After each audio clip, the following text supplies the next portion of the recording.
Muito boa noite a todos e todas. É uma felicidade imensa aí poder participar dessa conversa com vocês. Mais uma vez, essa conversa tão importante, tão cara, né? Que eu vejo não só com muita satisfação, mas também como uma obrigação, um compromisso ético aí de estar devolvendo aí ao poder público, né? Tudo que ele me proporcionou no investimento público em educação, né? Toda a minha formação, inclusive como aluno da Rede Municipal do Rio de Janeiro e agora como doutorando na Universidade Federal Fluminense, né? E venho aqui trazer para vocês um pouco das minhas experiências profissionais como pedagogo no CREAS, e também das minhas inquietações como pesquisador, né, sobre o CREAS, né?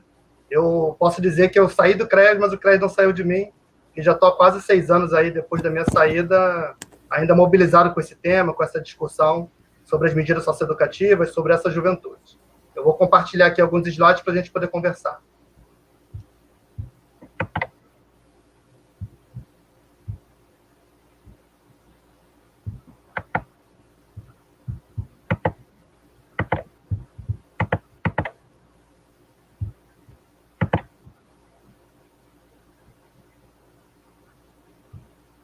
Então, eu espero que, caso já estejam visualizando, né, minha apresentação já foi feita pela Edilene, e eu vou trazer um pouco dessa discussão que eu fiz, né, no mestrado em educação, que eu defendi em 2017, e que partia de uma inquietação que eu tinha ao longo dos acompanhamentos desses adolescentes, né, sobretudo no encaminhamento que a gente tinha que fazer para a escola, né? Era sempre uma polêmica, uma grande questão fazer o encaminhamento, né, a reinserção desses adolescentes que chegavam a cumprir medida socioeducativa de liberdade assistida para a escola, né?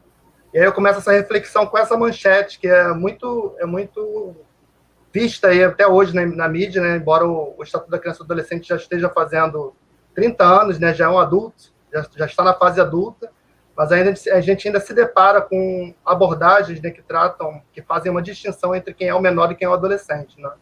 Então, essa manchete evidencia isso, né? Menor assalta adolescente na Avenida Antônio Olímpio, né? E aí vocês conseguem visualizar a quem se dirige como menor e a quem se dirige como adolescente?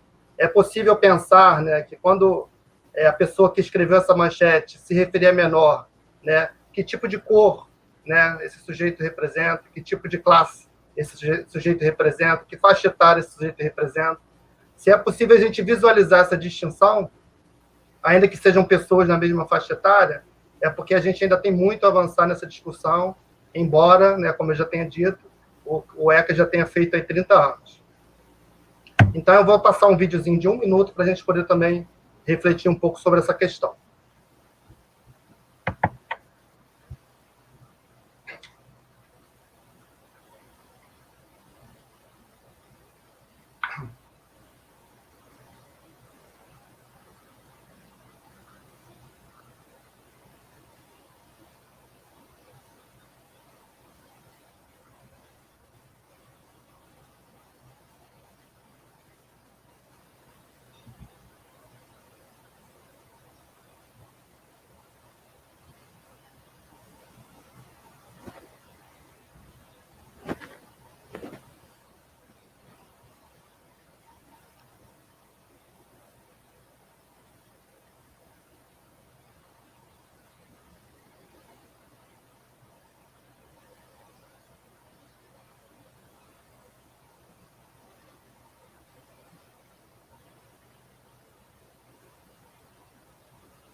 Então, assim, em um minutinho a gente percebe muita coisa.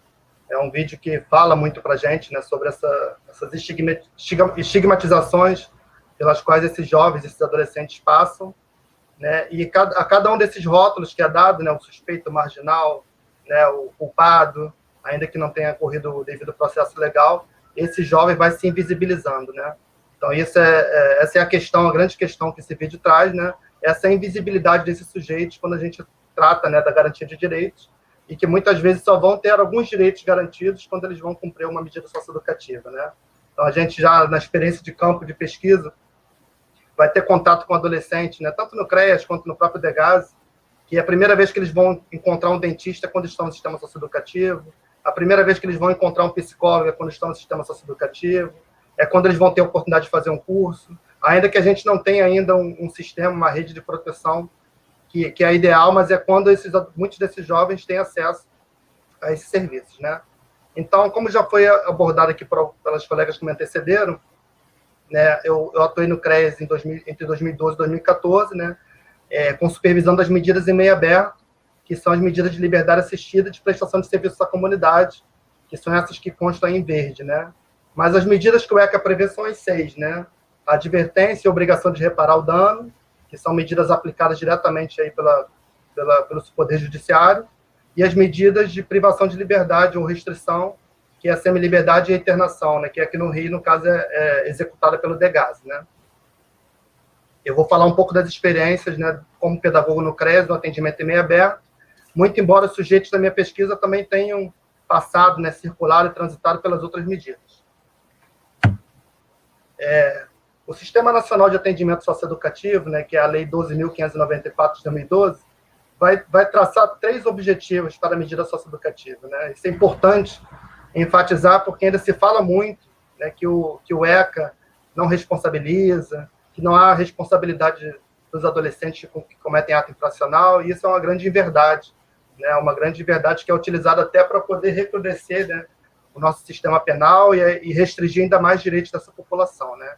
Então, dentre os 3 objetivos, né, que o SINASE ali ressalta para o cumprimento da medida socioeducativa, 2 deles estão ali na responsabilização desse adolescente pelo ato que cometeu e pela desaprovação da conduta infracional, né?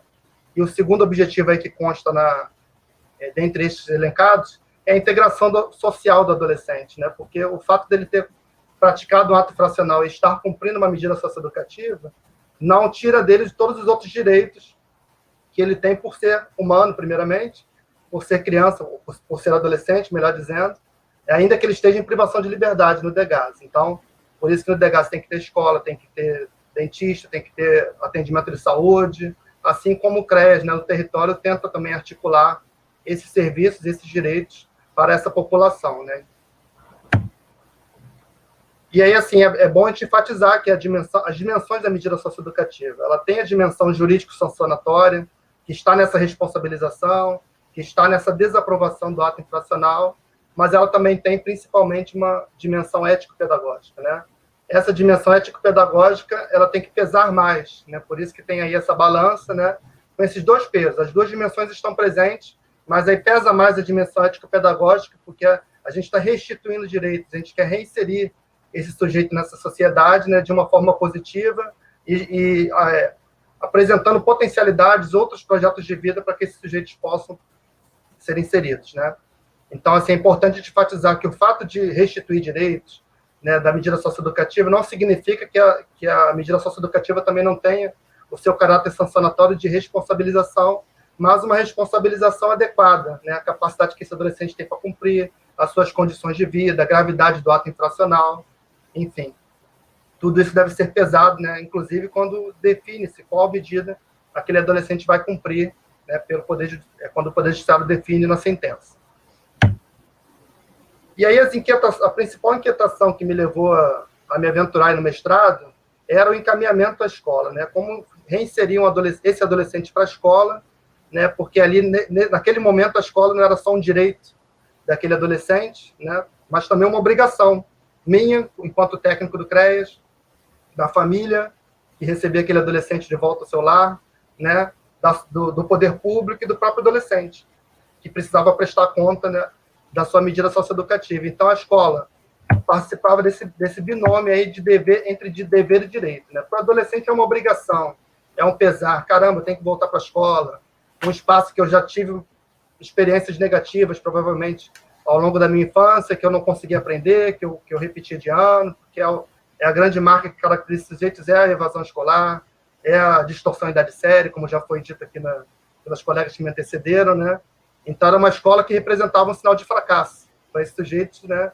A escola fracassou e esse adolescente também fracassou na escola, né? É uma relação mútua aí, de fracasso mútuo, e o técnico do CREAS vai tentar oferecer essa escola como direito, né? Aí vai a questão do educador também apresentar essa escola com as potencialidades, né? Como obrigação, mas também como possibilidade de reconstrução desse projeto de vida, né? De valores positivos, ainda que, né, isso é importante dizer, essa escola já não garanta mais, na nossa conjuntura social e econômica, né, um emprego, um pleno emprego, uma condição de vida adequada, ideal, né? O fato de você ter uma formação escolar hoje não significa mais que você futuramente vai conseguir um bom emprego, né? Como já ocorreu há tempos atrás, né? Por exemplo, antigamente, quem tinha um curso técnico era quase certo já conseguir um emprego na indústria, né? Hoje em dia a gente não tem mais isso. Não há espaço para todos nessa sociedade capitalista, então sempre haverá aqueles que vão sobrar, né? E aí aqueles que vão sobrar se tornam os indesejáveis, os marginalizados, né? Ou vão recorrer, né, às ilusões do empreendedorismo, né, que muito se vende hoje em dia, ou a própria informalidade que caracteriza a maioria dessas famílias, né? Então é difícil para o técnico do CREAS, né, e para o educador que recebe esse adolescente na escola, apresentar essa escola, né, não pelo fracasso da escola, mas como um fracasso da própria sociedade, que lhe exclui uma boa parte dos seus cidadãos, né? Mas a escola não era só... Essas eram as minhas hipóteses iniciais, né? Mas a escola também poderia ter muitos outros significados, né, para esses sujeitos, que aí eu não poderia dar conta naquele momento, né? Daí eu vou traçar uma pesquisa, né, em caráter biográfico.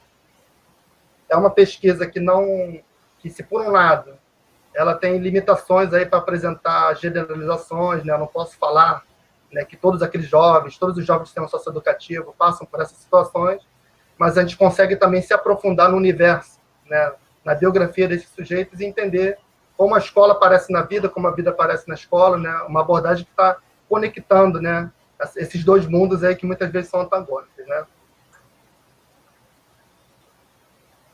Então, basicamente, eu conversei com 3 jovens, né? Analisei os percursos biográficos desses jovens, né? Tanto nas suas relações com a escola, quanto nas suas relações familiares, né? Na dinâmica do ato infracional. Esses jovens tinham entre 16 e 21 anos, né? Alguns deles já eram egressos, né? 2 deles já eram egressos do sistema. O outro tinha acabado de sair da internação provisória e iniciar o acompanhamento em meio aberto no CREAS, né? Claro que por motivo de sigilo eu relaciono, não coloco o nome desses jovens, né? E relaciono as comunidades de onde eles passaram a maior parte da vida e que basicamente também tem uma relação afetiva com essas comunidades, né? O jovem do Para Pedro, o jovem da Cidade de Deus e o jovem da Vila Nova. E aí tem uma dificuldade de conversar com esses jovens, né? Porque eles já passam por sessões de entrevistas, de depoimentos, né? De testemunhos, né? E já estão acostumados a falar, né? E muitas vezes omitir determinadas informações que seriam valiosas para a minha pesquisa. Então, precisei me valer aí de recursos, né, metodológicos diferentes para poder tentar explorar ainda mais essas biografias, né, essas memórias sobre a escola, né? Então, basicamente, eu criei 3 estratégias de conversação, de entrevista com esses jovens, na perspectiva da entrevista compreensiva, né? A primeira delas é o acróstico, né, que é para tentar, naquela dinâmica de relacionar o seu nome, né, as letras do seu nome com características que eles atribuem a si mesmos, né, e conversando sobre cada uma dessas características. Então, por exemplo, o C de coragem, né? Por que você se julga corajoso? Quais são suas experiências que te credenciam a ser uma pessoa corajosa? O outro é valente? Enfim. A partir dessas palavras, a gente mediava essa conversa com esses jovens, né? Com esses 3 jovens. A segunda dinâmica são as imagens e memórias da escola, quando eu apresentei fotografias do espaço escolar, né? De várias fotografias diferentes, né? E aí eu pedia para conversar sobre essas imagens e ativar, né? O que ele lembrava da trajetória escolar deles, o que essas imagens remetiam a essas memórias, né? E aí daí eu segui a entrevista a partir dessas imagens. E a terceira dinâmica foram os mapas de circulação urbana, que basicamente eu apresentei o mapa do Rio de Janeiro, da cidade, né, com as divisões de bairros, e eu pedi para esses jovens pintarem, né, os espaços dos bairros que eles conheciam, né, e aí conversando sobre essas dinâmicas de circulação, o que ele fazia em Irajá, o que ele fazia em Copacabana, como é que ele chegava em Copacabana, e aí a gente conversava sobre essa circulação, e foi uma dinâmica que trouxe também questões interessantíssimas aí para poder na pesquisa. Falando um pouco da dinâmica mais específica sobre a escola, né, eu posso resumir, sintetizar aí 3 grandes dimensões aí que a gente observou nessa trajetória escolar desses jovens, né? A primeira característica é essa colisão, esse choque entre a cultura da rua e a cultura da escola, né? Então, é aquela coisa dos padrões, as expectativas que a escola deposita sobre o sujeito em termos de comportamento, em termos de linguagem, em termos de postura, né? São muito conflitantes com os valores da rua, com os valores comunitários, né? Com os valores, inclusive, familiares, que esses jovens vivenciam. A forma de falar, a forma de se dirigir à pessoa, né? Não esperar o outro terminar de falar. E isso se colide, né? Causa um choque que geralmente a escola vai tratar como indisciplina e vai gerando problemas nessa trajetória, problemas de relacionamento, né? E valores que a escola valoriza, né? Que são mais num padrão de comportamento de classe média e que acaba criminalizando muitas vezes a postura e o comportamento desses jovens, né? E aí faço uma ressalva que não é tratar a indisciplina, né? Com passividade, mas até tornar a indisciplina também uma forma de educar, né? Através da indisciplina, trazendo uma reflexão sobre aquele comportamento, né, e sobre as consequências desse comportamento no espaço escolar, né, e fora dele, né. Então, é basicamente essa questão que eu abordo aí, que apareceu muito na fala desses jovens, né, dessa colisão, desse choque, que torna essa escola cada vez mais desinteressante, né, e que criminaliza o comportamento desses jovens antes mesmo deles eventualmente praticarem um ato infracional, inclusive, né. E aí ajuda a produzir os estigmas que a gente também já reconhece, né. A segunda grande categoria, né, é a escola que é desprovida de um propósito imediato, né? Então, esses jovens conseguem entender, né, a importância da escola, eles atribuem um valor à escola muito grande, porém, eles não veem que essa escola atende eles imediatamente, as necessidades imediatas desses jovens. Ele precisa trabalhar, ele precisa conseguir dinheiro para viver, né? Alguns desses jovens aí passaram por experiência de trabalho infantil, por exemplo, de privações gravíssimas aí na família e tendo que trabalhar, né, conciliar trabalho e escola para poder ajudar a mãe a cuidar dos irmãos, por exemplo, né? E o que ele ganhava dinheiro que sustentava ele era o trabalho infantil, né, que também é uma violação de direitos, né? E aí ele faltava à escola, por exemplo, para poder trabalhar, né? E conseguir alguns trocados, né? É uma escola que tem uma promessa de futuro que não se cumpre, como eu disse, né, que já não é mais uma garantia certa, né, líquida de que ele vai conseguir se dar bem na vida, porque ele estudou, né, em conflito com uma forma mais pragmática de conseguir ganhar a vida aí no dia a dia, né, e principalmente na rua, né. Então, existe um valor, eles atribuem um valor à escola, mas é um valor que está num campo de um futuro distante que muitas vezes eles nem reconhecem que vão chegar, né, dada as expectativas desses jovens, né, as expectativas de vida desses jovens. Então, são jovens que já lidam diariamente com a morte, né? Já viram amigos morrerem, já viram parentes morrerem pela violência urbana, né? Pelas invasões, incursões na comunidade, pela própria incursão, né, no tráfico. Enfim, são jovens cuja expectativa de vida é muito, muito limitada, né? Que pensam muito mais no hoje do que no amanhã, né? A fala agora da colega que me antecedeu fala muito bem disso, né? Cruza, Kátia, né? Exatamente como a Kátia mencionou, tentar trazer para eles o amanhã é muito difícil, porque eles estão pensando no hoje, no agora, no que vai comer, no tênis que vai usar, no boné, né, e não conseguem vislumbrar um futuro porque eles não sabem nem sequer se estarão vivos, né, dada a realidade que eles vivem, né. Então essa é uma questão importante que a gente também precisa pensar, né, como esses jovens vão estabelecer um projeto de futuro se eles sequer sabem que terão um futuro, né, que estarão vivos nesse futuro. E a terceira grande dimensão é a escola como esforço inútil, né. Eu vou para a escola, eu me dedico, no final não consigo passar porque eu não consigo aprender, ou eu no final tenho que sair da escola porque eu tenho que fazer um trabalho para poder viver, para comer, né? Então é um esforço que não corresponde, né? O custo-benefício é baixo, né? E aí eles vão também internalizando essa lógica do fracasso, né? Isso é muito presente também na fala dos jovens com quem eu conversei, né? Que a lógica do fracasso é muito forte, né? Então eu não consigo aprender, eu não vou conseguir aprender, eu não vou conseguir passar de ano, eu já estou em situação de defasagem, então a via escolar não é uma via que serve mais para mim, não cabe mais para mim. Ainda que eu entenda essa escola com a importância que ela tem, né? Então é engraçado que esses jovens, quando falam, né, quando falam das suas esposas, das suas companheiras ou dos seus filhos, eles falam, não, eu quero que minha esposa estude, eu quero que meu filho tenha uma vida escolar, mas para mim essa escola não serve porque eu não dou conta, né? E aí isso também fica muito presente quando eu apresento para eles algumas fotos, né? Vou mostrar um pouco mais à frente. Deixa eu só olhar meu tempo aqui para não perder, né? Esses jovens têm uma característica de invisibilidade e supervisibilidade, né? A invisibilidade é a questão, né, que a gente vê, né, da política pública que não chega a esses jovens, eles são invisíveis para a garantia de direitos, né? Porém, eles são supervisíveis para os mecanismos de coerção, pela segurança pública. Quando eles se dirigem a um shopping, eles são eles que são observados com mais cuidado. Quando eles pegam um ônibus para ir para a praia, muitas vezes eles são retirados ou são vigiados o tempo todo, ou são abordados pela polícia, né? Isso vai impactar muito também em restrições, né, na circulação urbana desses jovens, que eu apresento aqui nesse mapa, né?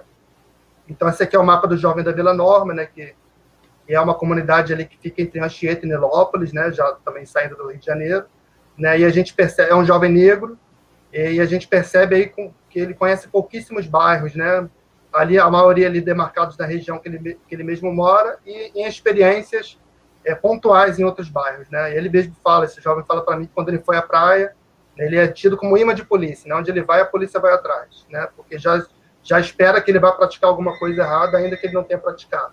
Ele já sofre essas sanções muito antes de efetivamente iniciar uma trajetória infracional. O jovem da Cidade de Deus, que é um jovem pardo, né, de pele mais clara, esse tem um pouquinho mais de mobilidade, mas porque também cresceu na comunidade da Cidade de Deus, que está mais ali ligada à Zona Oeste, então ele tem mais acesso à barra e ao recreio, né? Mas é um jovem que passou por uma experiência de ameaça de morte, né, quando ele é expulso da comunidade, sob a acusação de ter traído a facção, né? Então, é um jovem que depois vai se instalar na região de Campo Grande, Santa Cruz, né? E por isso que aparecem também mais bairros aí pintados, né? Por fim, o jovem do Para Pedro, que também, esse jovem especialmente, eu acompanhei o processo socioeducativo dele, né? Residia no bairro de Colégio, né? E aí a circulação dele está restrita àqueles bairros, né? E pontualmente a outros bairros, como o Recreio, né? Que ele narra que foi ajudar um pai para trabalhar, então ele não ia para o Recreio para a praia, ele ia trabalhar com o pai, né? E a Zona Oeste ali onde ele visitava a avó. Então a gente percebe, a gente observa intensas restrições, né? No circular, né? Por esse espaço urbano, por acessar as políticas públicas, né? A gente conhece aqui o Rio de Janeiro, sabe que a maioria dos equipamentos culturais, né, ou turísticos, né, de lazer, estão situados na região central e na zona sul, né, que são lugares que esses jovens não acessam, né. A questão do imã de polícia, que eu já também enfatizei, né, além da questão policial, tem um risco dele ser reconhecido pela facção rival.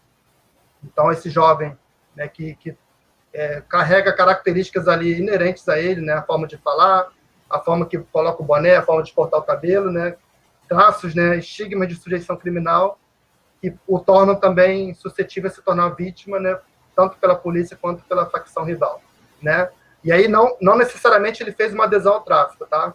Simplesmente por morar nessas comunidades, ele já se torna automaticamente daquela facção, é assim que na prática acontece. A relação com a morte, né, com a violência com a morte diária, né? E aí a gente vê essa imagem, né, dessas crianças que tem que atravessar corpos para poder chegar na escola, né? E uma delas, né, essa primeira aqui, que já é uma adolescente, né, mas não muito mais velha que as outras, né? Essa já não usa venda, porque talvez ela já se julgue responsável e capaz de encarar essa realidade de frente, né? E aí a gente observa que um paradoxo que essas favelas, né, que são o cenário dessas violências, também para esses jovens repercute como um lugar de paz, né, que é um lugar também que eles se sentem protegidos, porque eles sentem muito mais ameaça ao sair desses espaços do que ao permanecer neles. Já caminhando para a finalização, acho que até que o meu tempo acabou, peço desculpas, a gente tenta trazer aqui uma abordagem interseccional para pensar esses jovens, né? Então, trazendo aí um pouco dessa experiência do feminismo negro, né, no conceito de interseccionalidade, pensar, né, nesses componentes, nessas camadas, né, que vão aprofundando, né, vão se sobrepondo e tornando esses jovens ainda mais vulneráveis, né, e com sérios riscos de serem, inclusive, assassinados, né. Então, se ele é pobre, ele tem grandes problemas já para viver, para se movimentar, para poder construir algo, mas se ele é pobre e negro, essa dificuldade aumenta, né.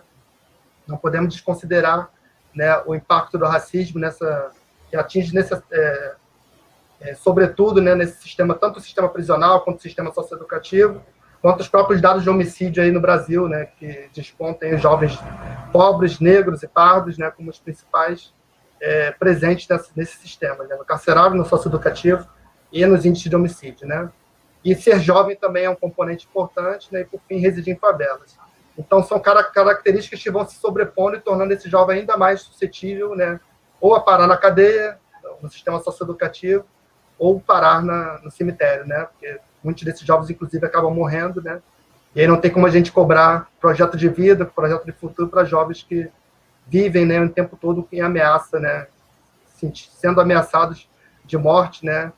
Um dos jovens que conversou comigo que fala que o que ele vai botar no Facebook são as fotos desses amigos que se foram, né. Então ele não vai colocar o time de futebol, não vai colocar o clipe de música, né. O que ele vê no feed de notícia deles é a foto, é a saudade, né, daqueles que partiram, né, muitas vezes ceifados pela violência urbana. Então, assim, é importante a gente pensar, né, quando esse jovem chega no CREAS, né, que a gente não está diante chega no CREAS e na escola, né, que a gente não está diante do infrator, que por acaso é um adolescente, mas de um adolescente que por circunstâncias cometeu ato infracional, né. Então, é pensar, situar esse ato infracional no curso de vida desse sujeito, né, que muitas vezes teve seu campo de possibilidades super reduzido, né, e às vezes o ato infracional era a alternativa que a gente estava até para viver, né, ou para se situar nesse mundo, né, porque o consumo também é uma forma de se incluir no mundo, né, no mundo que valoriza o consumo. E aqui, por final, né, antes de agradecer e encerrar a apresentação, pensar um pouco na perspectiva do Antônio Carlos Gomes da Costa da pedagogia da presença, né, que é o educador que chega perto do adolescente, é o olho no olho, né, o toque, é um sorriso, né. Ele vai falar, o Antônio Carlos Gomes da Costa, que a pedagogia da presença é você oferecer o nada, né? O que é o nada? É o sorriso, é o conselho, é o bom dia. São pequenas coisas cotidianas que o sócio-educador, tanto no creche quanto na escola, podem fazer, né, sem muito custo, que podem fazer muita diferença na vida desses sujeitos, na reinserção desses jovens na escola e no curso da medida socioeducativa. Fico aqui à disposição para o debate, tá? Muito obrigado pela oportunidade.